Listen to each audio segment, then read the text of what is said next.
Very good morning, dear students.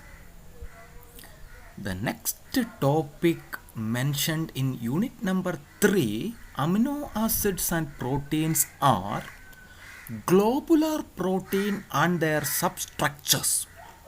The previous class we have discussed the primary, secondary and tertiary structure of proteins and their structural and functional aspects with appropriate examples.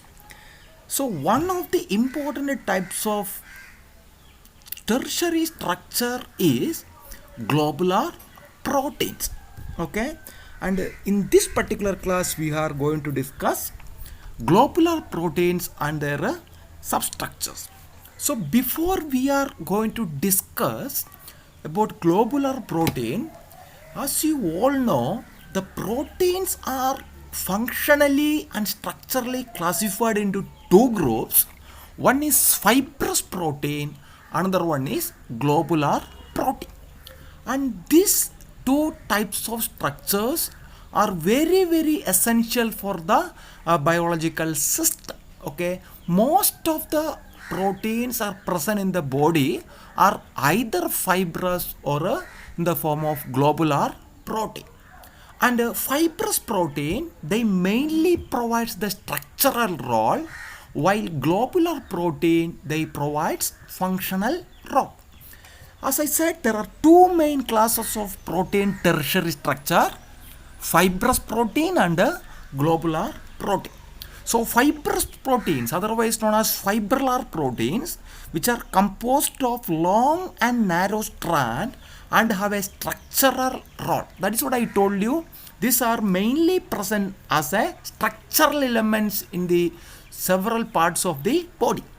Some of the important examples are collagen, elastin, keratin, fibroin. So these are the commonly studied examples.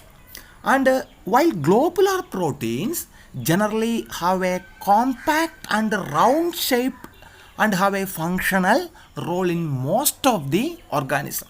They are compact and they are spherical shape and they have a functional role also.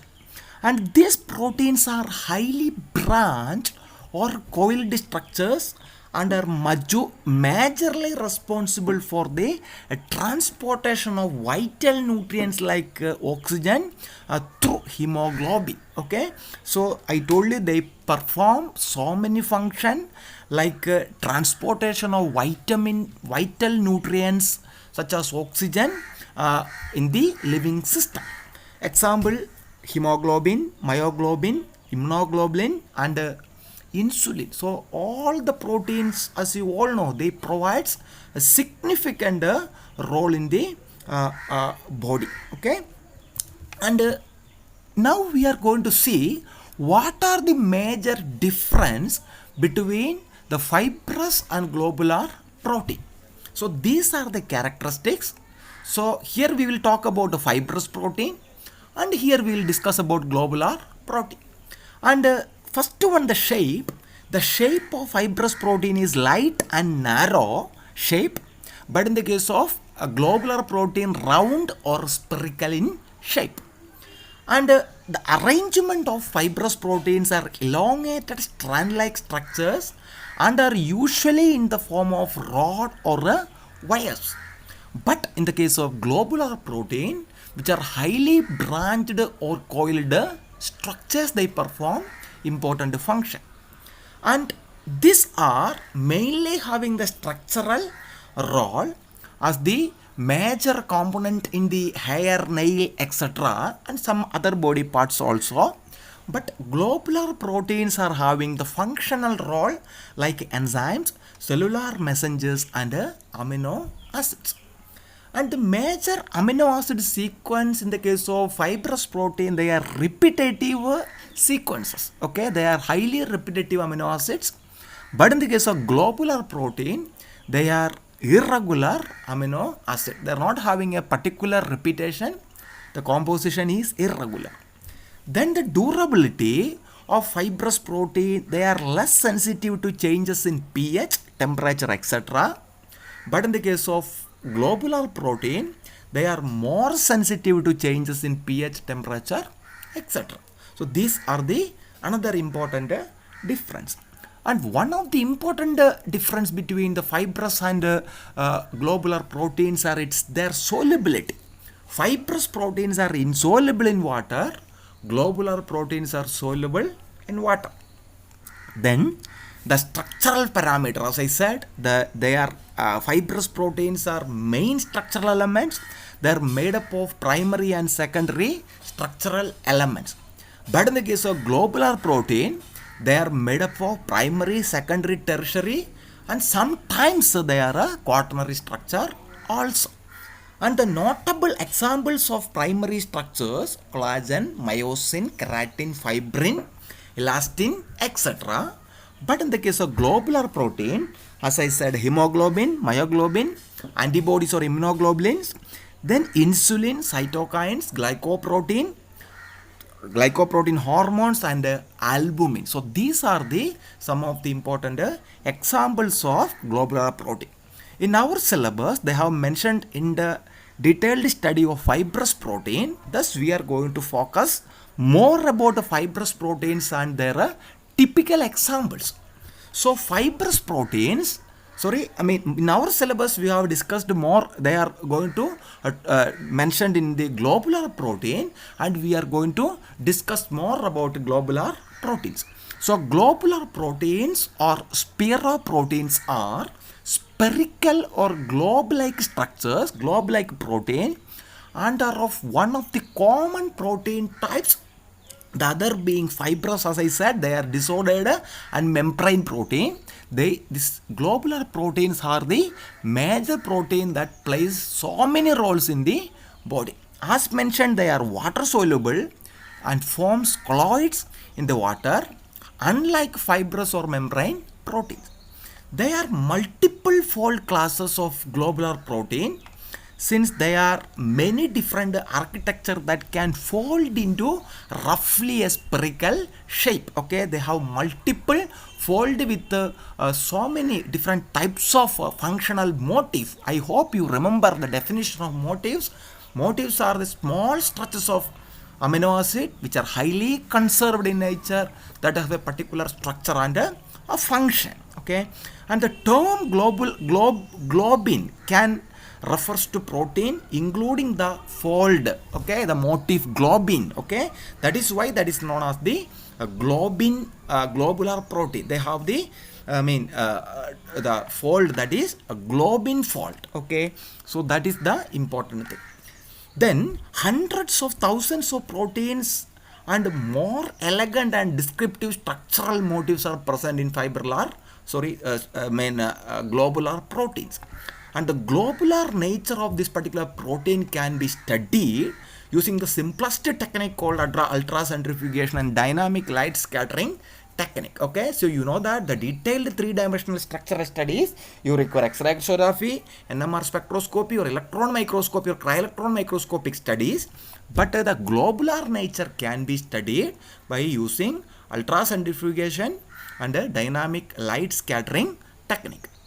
And the spherical structure is induced by the protein's tertiary structure. As I said, the globular protein mainly comprises of a tertiary structural element, the domains, okay, and the spherical structure is mainly depend on the folds, okay, that is known as the globular proteins. And the molecule, that is hydrophobic or apolar amino acids, are bounded towards the molecule's interior, whereas the polar or hydrophilic amino acids are bounded outwards, allowing dipole-dipole interaction with the solvent, which explain the solubility of the molecule. So why these globular proteins are soluble in nature?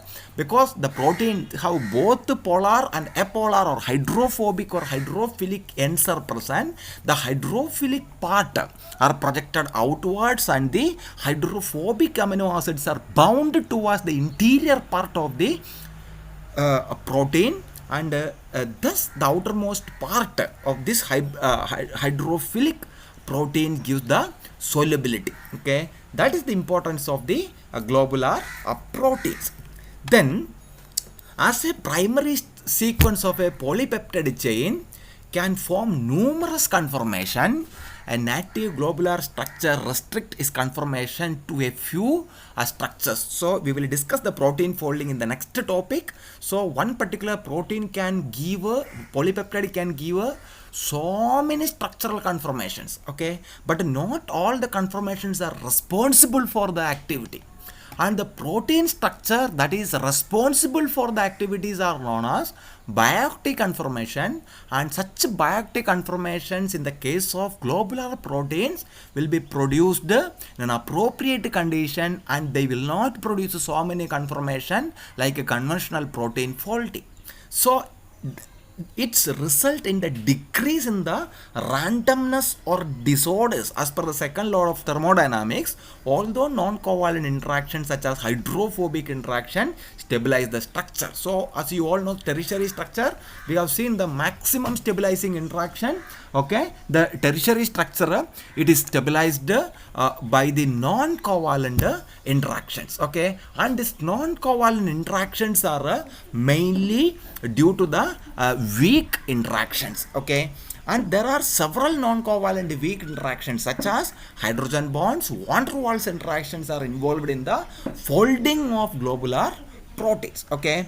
And this globular proteins seems to have two mechanisms for the folding of the protein. One is the diffusion collision model. Next one is the nucleation condensation model, okay. The globular protein diffusion collision model and the nucleation condensation model, okay. So both this particular mechanism plays a very vital role for the globular nature of the protein. Some proteins fold with the characteristic features of both the models, okay. Then but studies have shown that folding or globular proteins affects their functional aspects, okay. The folding can affect their functional aspects, like a second law of thermodynamics suggested the free energy difference, okay. The free energy difference, free energy variation between the unfolded and folded state is contributed by the enthalpy and entropy changes. So we will see in the next class we will see how the folding will create a drastic difference in the folded and unfolded forms, and how it affects the functional aspects. So as the free energy difference in the globular proteins that result from the folding into its native conformation is very small, which are marginally stable and provides a rapid turnover rate and effective control of protein degradation and synthesis, okay. So the free energy differences are globular proteins, as I said, it is a very less, okay, and the globular protein result from the folding in it's a native form, that is very small difference, okay, and marginally which are stable and provides rapid turnover rate and effective control of the protein degradation and synthesis mechanism, okay. So that is very, very important. So the major factors which are affecting the structure of protein, globular protein stability, what are the major parameters which influence the stability of the globular proteins? Number one, the hydrogen bond, which are main intramolecular interaction, okay, an intermolecular interaction among the tertiary structures, okay. There are two types, inter and intramolecular interaction. Major interaction plays a role in the protein folding. Next one is the salt bridges between different types of atom. Next one is the non-protein part, the cofactors, which are also present. Okay, next one is the strong bond and covalent bond like disulfide linkages. I told you disulfide linkages are increases, the stability also increases because the disulfide linkages preserve the protein from the denaturation and contribute so much stability to the protein. Next one is the hydrophobic interaction like hydrogen bond. This is another important weak interaction. They are the due to the side chain molecule that is commonly present in the amino acid that is present in the protein system. Okay, so these are the major parameters which affect the structural stability of globular protein.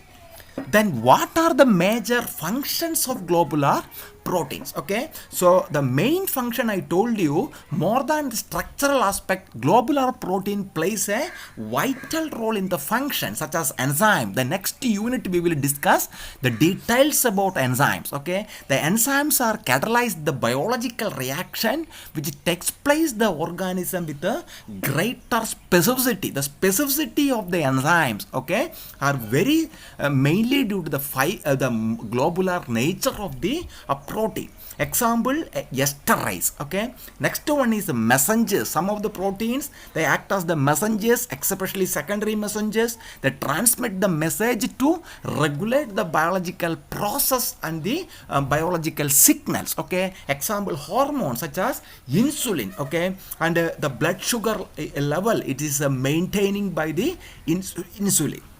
And you know that is very important function. Next one is the transporters of the other molecule through membranes, okay, which will transport the molecules to the biomembrane. Next one, which are the sources of so many essential amino acids. I told you essential amino acids are very important, that cannot be synthesized, that can be supplied through the food. Okay, and this globular protein are the stock of so many very important amino acid. They are having the regulatory roles also and are performed by globular proteins. Several regulatory protein, once the adequate level of functions happen in terms of protein synthesis or amino acid synthesis, okay, or such kind of the synthesis will regulate, okay, and most of the regulatory proteins are globular protein. Then structural protein like actins and tubulin. Okay, actin in the pure form, the advanced form, it is a fibrous protein, but as a monomeric form, this is a globular protein. Okay, which are globular and soluble as monomer, but once it is polymerized, this actin or tubulin will convert into a stiff and fibrous protein. Don't confuse. Okay, so in the monomeric form, it is a globular protein, but in the polymeric form, long polymeric form, this acts as the fibrous proteins. Then in the syllabus they have mentioned fibrous protein by explaining this fibrous protein by taking immunoglobulin G as an example.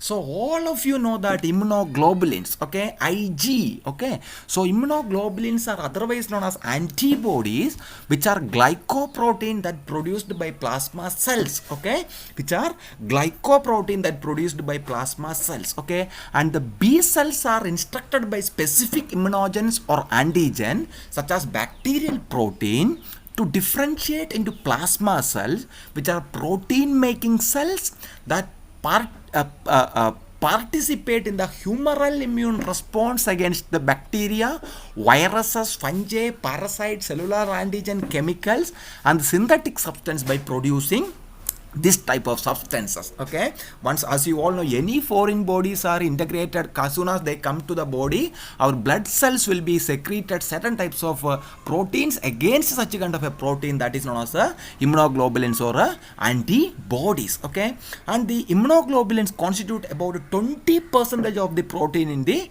plasma. Okay, if you centrifuge the blood, okay, if you collect some blood and if you centrifuge, you will be getting a straw colored fluid and the top of the cell, and all the RBCs will be deposited at the bottom. That straw colored fluids are fully immunoglobulin protein, that is known as plasma. Okay, so that 20% of the proteins are present in the plasma. Okay, the antigens interact or react with the B cell receptor or BCR on the cell surface of the B lymphocyte, and a signal is produced that direct the activation of transcription factors to stimulate the synthesis of antibody. Okay, once the antigen interact with the B cell receptor, okay, on the surface of B lymphocyte, and the signals is produced that direct the activation of certain transcriptional factors that stimulate the synthesis of antibody, which are highly specific against that particular antigen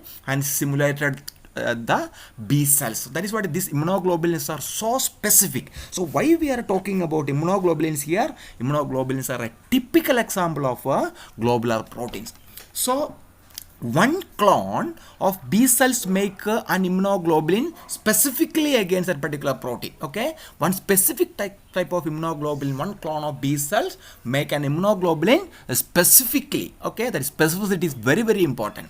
The immune system remembers the antigen that caused a previous reaction, that is known as memory, due to the development of a memory B cells. In our cells, you know the memory cells and plasma cells. So the memory cells always remember the previous reaction that is caused due to the interaction of an antigen, then that developed the immune response immediately. So these are intermediate or differentiated B cells with the capability to quickly become plasma cells. So what will happen?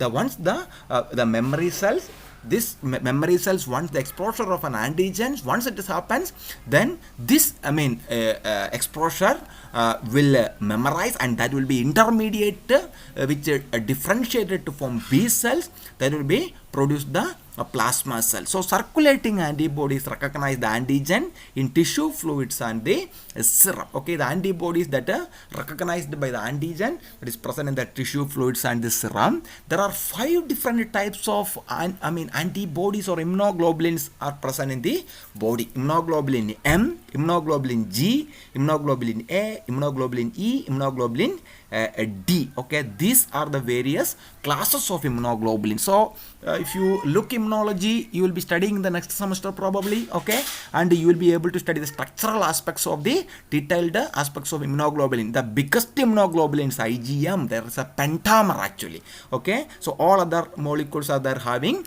different structural conformation. So these are an overview of types of immunoglobulins.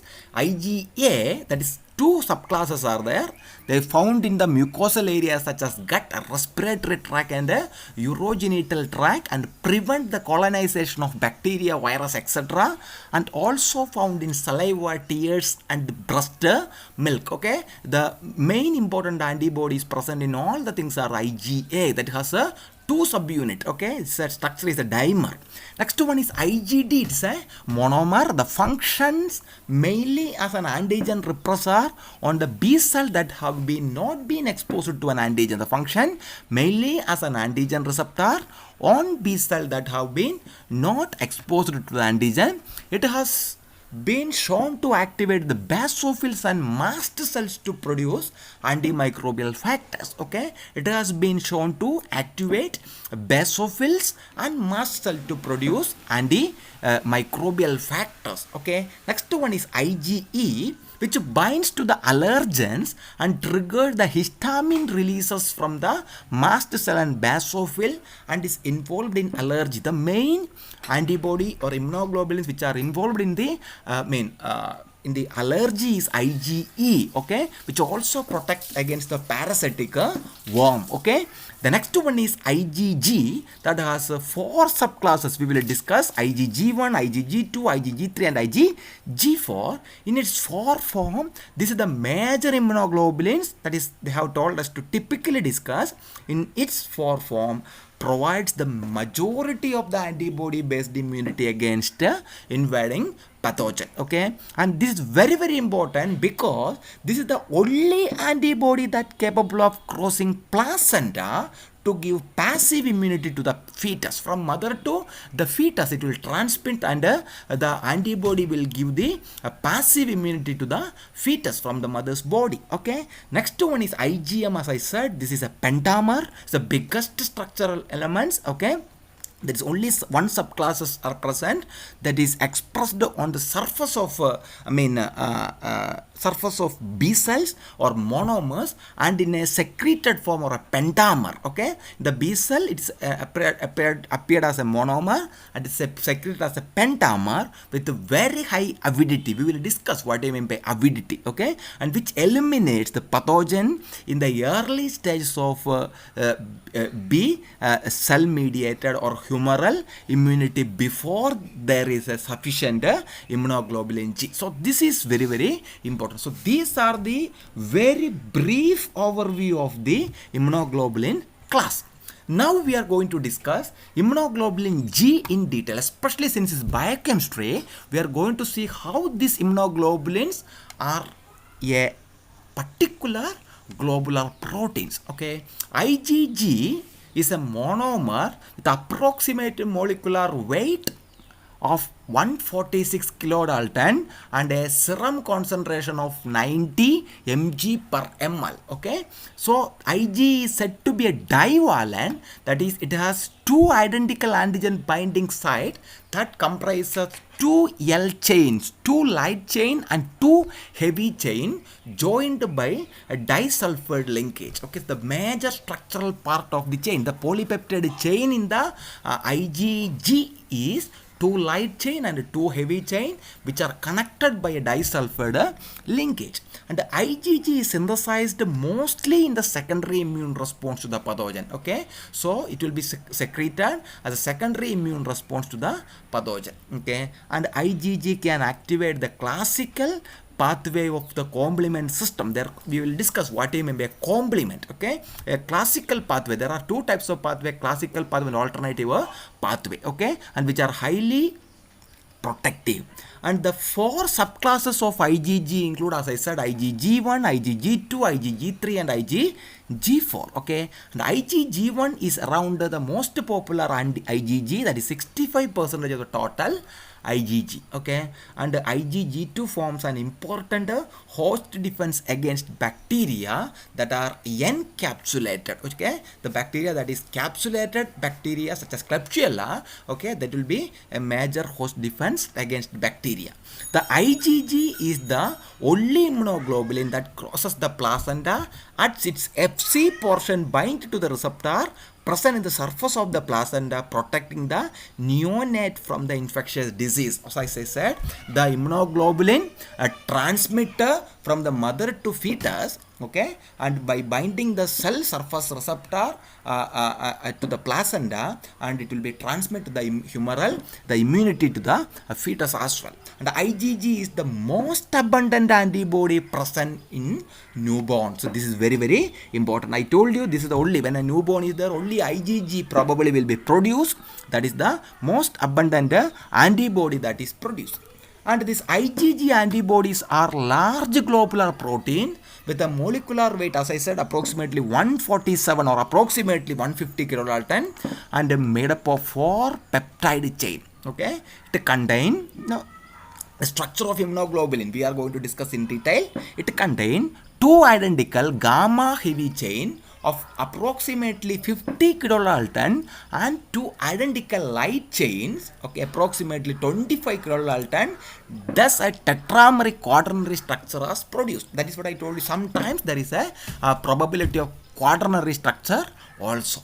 The two heavy chains are linked to each other and to a light chain each by disulfide bond. Okay, the resulting tetramer has two identical halves which together form a Y-like shape. We will see in the next slide. Okay, each end of the fork contain an identical antigen binding site, okay, or complementary determining region. Okay, the Fc region of the IgGs bear a highly conserved N-glycosylation site at aspargine 297. Okay, aspargine 297, there is a highly conserved carbohydrate side chain, okay, in the constant region of the heavy chain. Okay, so the Fc region of IgG bear a highly conserved N-glycosylation site in the constant region of the heavy chain. The N-glycan composition in the IgG has been linked to several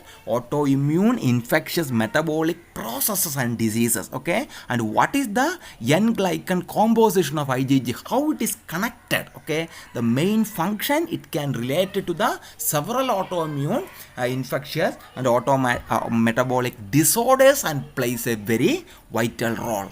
So this is what I have been talking. It's a Y-shaped molecule, as I said. Here you can see a heavy chain. Okay, there is a heavy chain, and this is a mu, gamma, alpha, epsilon, and eta. Okay, here you can see, okay, 5 subunits are there. Okay, and here it is a variable region and there is a constant region, okay, and this variable heavy chain is known as VH and a constant region, okay, this is a constant heavy chain 1, constant heavy chain 2, constant heavy chain 3.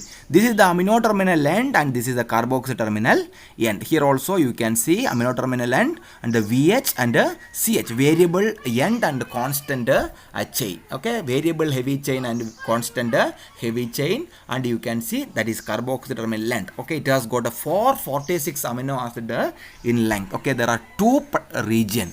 And the next one is the heavy chain, then the light chain. As I said, the light chain has only 214 amino acid.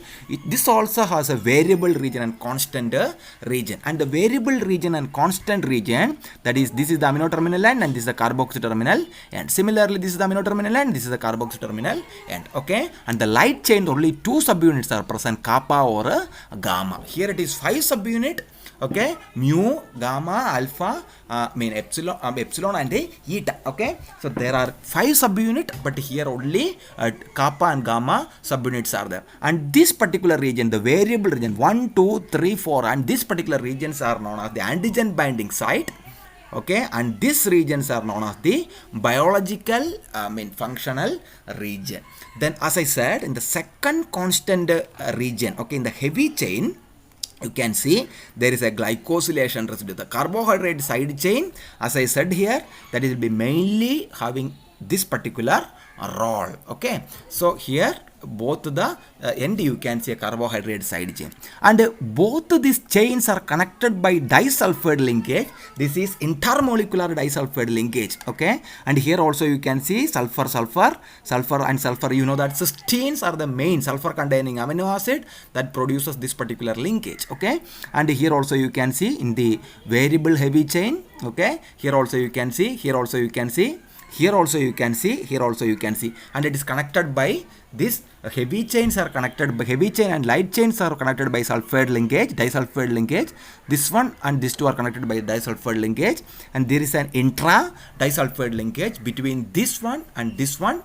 Okay, and similarly here and here and here and here and here and here, and you can see. But between both the heavy chain, there is an inter disulfide linkage is also present. Okay, and in addition to all these 5 different region, there is a particular region called hinge region. Okay, there is a particular region called the hinge region. This is very, very important. Okay, and these hinge regions are having very, very important, and this particular antibody will be having the specific complementary subunits against the antigen, that is known as epitope. Okay, so epitope are the specific type of a region that is commonly present in the antigen binding site, okay, of the antibody, and there the antigen will specifically binding a particular region called paratope. Okay, and this particular regions are known as complementary determining region or hot spot of the antibody. The hot spot is very, very important. Okay, so these are the structure of immunoglobulins. And this is one of the remarkable incident in the history of the microbiology and the immunology and biochemistry.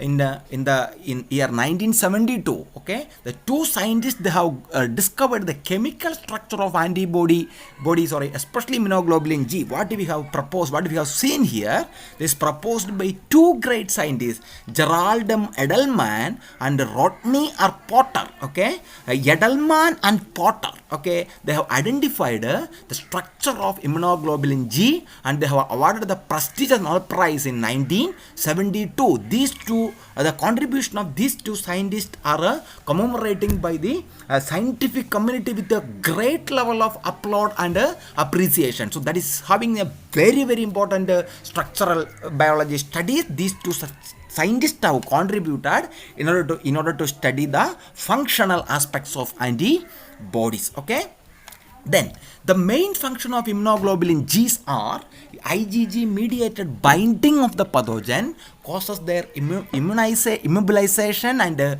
binding together via agglutination, and IgG coating of the pathogen surface, the IgG coating of if the process of coating the IgG to the pathogenic surface are known as opsonization, which allow their recognition and ingestion by phagocytic immune cell, which leads to the elimination of pathogen from the system. Okay, so IgG mediated binding of the pathogen causes the immunization and binding, okay, via agglutination reaction. In immunology, the antigen antibody reactions are known as serological reaction or immunological reaction. Okay, there are two types of immunological reaction. One is precipitation, next one is the agglutination. Okay, in the case of precipitation, the soluble antigen is the antigen is soluble in nature, but in the case of agglutination, the antigen is insoluble in nature. You will study in your further classes. So one of the important role of this immunoglobulin G in this particular process.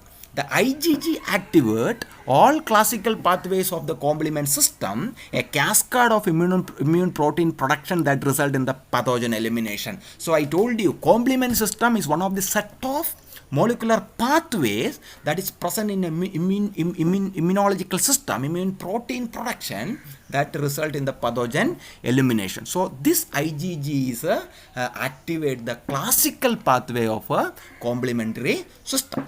Then IgG binds and neutralizes various toxins. Okay, as I said, this binds to the toxin.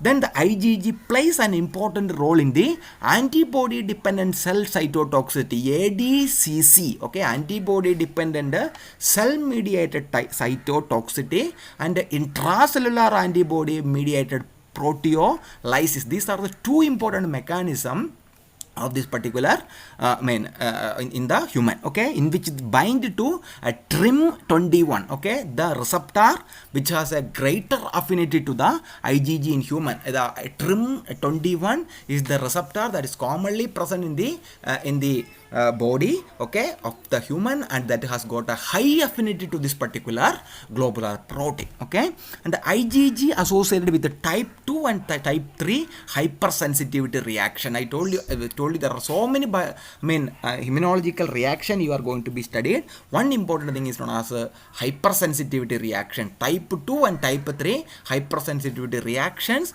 are mediated, associated with this immunoglobulin G. Then, so we have completed one important example, but whenever we talk about this globular protein, one important example we cannot ignore, that is the main function, the oxygen carrying mechanism. The molecule is hemoglobin. Okay, hemoglobin is also one of the example of globular protein. So what is hemoglobin? You know that a protein in red blood cells that carries oxygen to our body's organs and tissues and transport carbon dioxide from our organ and tissue back to the lungs. Okay, so this particular mechanism is done by the globular protein hemoglobin. So hemoglobin exhibit the characteristics of both tertiary and quaternary structure. Okay, hemoglobin can exhibit the both tertiary and quaternary structure. Both of the amino acid in the hemoglobin form alpha helices connected by short non-helical segment. Okay, so like myoglobin, we have seen that the hemoglobin also completely filled with the alpha helical structure. The hydrogen bonds stabilize the helical section inside this protein, causing the attraction within the molecule, folding each polypeptide chain into specific shape. Okay, the hydrogen bond stabilize the helices. I told you there will be intra hydrogen bond will be produced. Okay, so hydrogen, the helical the section inside the protein will cause the attraction of the molecule, and they themselves make the protein to fold in a particular shape. Okay, and the hemoglobin's quaternary structure comes from its 4 subunit. Okay, it has a 4 subunit in roughly a tetrahedral arrangement. It is the multiple units are there. Okay, it is a tetrameric forms. Okay, so in the multiple subunits, that is dimer, trimer, tetramers. Okay, so dimer, an example is insulin, an excellent example of dimer. Tetramer, collagen is an excellent example because it has got a 3 subunit. Hemoglobin is an excellent example of a it is a tetramer. Okay, it has 4 subunits. Okay, the hemoglobin molecule is an assembly of 4 globular protein subunits. That is what is very, very important. The globin part of the hemoglobin, it is a globular protein. Each subunit is composed of a protein chain tightly associated with a non-protein heme group. Okay, so the protein for a protein, they are composed with the they contains they are associated with for non-protein part called a heme group. Okay, and each protein contains chains arranged into a set of alpha helical structural segments which are connected together in a globin fold called that is why that arrangement is the same folding motif used in the other heme or globin proteins such as myoglobin, because the same arrangement you can see the globin fold, same arrangement if you look other protein or globin protein you will be able to see. Okay, the folding patterns contain a pocket that strongly bind to the heme which is act as the ligand. Okay, there is a protein part is there and a non-protein part, that is a ligand part is there, and the heme group consisting of an iron Fe, iron charged atom held in a heterocyclic molecule called porphyrin. Okay, the iron which are connected with a ring called porphyrin. So a porphyrin ring consists of 4 pyrrole molecule cylindrically linked with an iron bound in the center. Okay, I will show you the structure. The iron in which the site of oxygen binding coordinates with the 4 nitrogen in the center of the ring which is lie in one plane. Okay, the iron is bound strongly to the globular protein via imidazole ring of the F8 histidine residue below the porphyrin ring. Okay, the histidine residues are the important one that is interacted to the hemoglobin. Then the iron may either be in Fe2 plus or Fe3 plus state. Okay, in binding with the oxygen temporarily oxidized iron Fe2 plus to Fe3 plus, so the iron must exist in the plus 2 oxidation state to bind the oxygen. Whenever hemoglobin molecule, the iron which is occur in the plus 2 oxidation state, once it is bound it converts to Fe3, then it will carries the molecular oxygen. Okay, this is the structural aspects. So this is the structural main aspect. This is your red blood cell or RBC. This is the if RBC, if you look at the molecule, you are having 4 structural subunit. Okay, 2 alpha and 2 beta, 2 alpha chain and 2 beta, and you can see here one heme, another heme, another heme, another heme. These are the fully folded globin domain that comprises of alpha helical structure. The helical shape of the polypeptide molecule you can see, and this is alpha helical structure. Okay, and here you can see this 2 alpha helical and 2 beta sheet. Okay, 2 beta chain also, not beta sheet, beta chain. Okay, please note that the alpha helical structure and beta chain consisting of not beta sheet, they are consisting of alpha helical structure. Okay, all the 4 subunits they consisting of alpha helical structure, and you can see this is bound with the histidine amino acid of this particular globin with the what this is known as the heme. Okay, so if you zoom this particular molecule, this is what is the structure of heme. There is iron is the central metal atom. I told you it's in a plus 2 oxidation state, and it is interacted with the 5-membered ring with the nitrogen containing 5-membered ring 1, 2, 3 and 4. Okay, here you can see nitrogen containing ring 1, nitrogen containing ring 2, nitrogen containing ring 4, nitrogen containing ring 3, nitrogen containing ring 4. 1, 2, 3 and 4, all the 4 rings are connected and fused to form, this is known as pyrrole ring. Okay, and this nitrogen containing ring is known as pyrrole ring, and the full structure is a planar. This is the one. Okay, this is the one. You can see the central dot, red dot, that is iron, and this structure is known as porphyrin ring. Okay, porphyrin. Okay, so in the porphyrin ring you can see that there is a methyl group, methyl side chains are also alternative methyl side chains you can see, and alternative double bond here, alternative double bond here, double bond here, double bond, there is no double bond here, double bond, no double bond here, double bond. Okay, here double bond, here double bond, here double bond, alternative double bond you can see. Okay, and this is the side chain, and this is known as the porphyrin ring. So this carries the molecular oxygen, and this structure of hemoglobin elucidated by a great scientist, along with we have seen the person who studied the tertiary structure of the protein, Dr. John Kendrew. He proposed the tertiary structure of myoglobin. Similarly, another scientist called Dr. Max Pross, okay, he proposed the structure of hemoglobin and proposed the multiple domains for tertiary quaternary structures, and he was awarded the prestigious Nobel Prize. Both of them, they shared the prestigious Nobel Prize in medicine or physiology. There you can see they are demonstrating their the structure of hemoglobin. So these are very, very important. That is why, dear students, I told you all four structural level of organizations was got the Nobel Prize. So that is why this protein structure is very, very important. Okay, primary structure. Dr. Frederick Sanger, he won the Nobel Prize for the elucidation of linear chain of amino acid by studying bovine insulin. Secondary structure, the triple tropocollagen, keratin and collagen. The structure was elucidated by looking the alpha helical structure and platelet sheeted by Dr.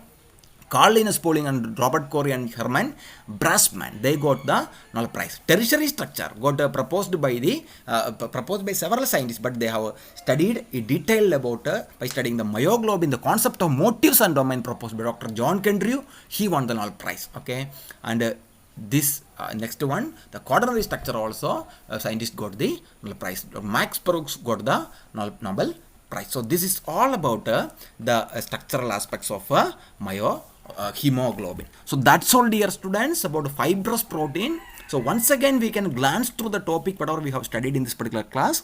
We have discussed the introduction of the fibrous and globular protein. Then we have discussed what are the difference between the fibrous and globular protein. Then we have spoken about the fibrous protein in detail. What are the major factors which are affecting the structure of globular protein in detail. Okay, we have studied globular protein in detail. Then we have studied the detailed aspects of globular protein and their stability, the functions of globular protein. Then we have discussed immunoglobulin G as an example as mentioned in your syllabus. Then what are the types of immunoglobulin?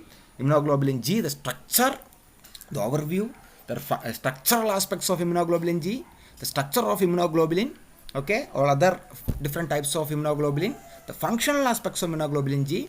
The next one we have studied hemoglobin as a typical example of globin protein, structure of hemoglobin and their function. So this is all about this particular topic, dear students. And Principles of Biochemistry by Leninger is the major book you can refer. Along with any of the book you can refer. So thank you very much for listening to this particular class. If you are having any clarification, you can ask me.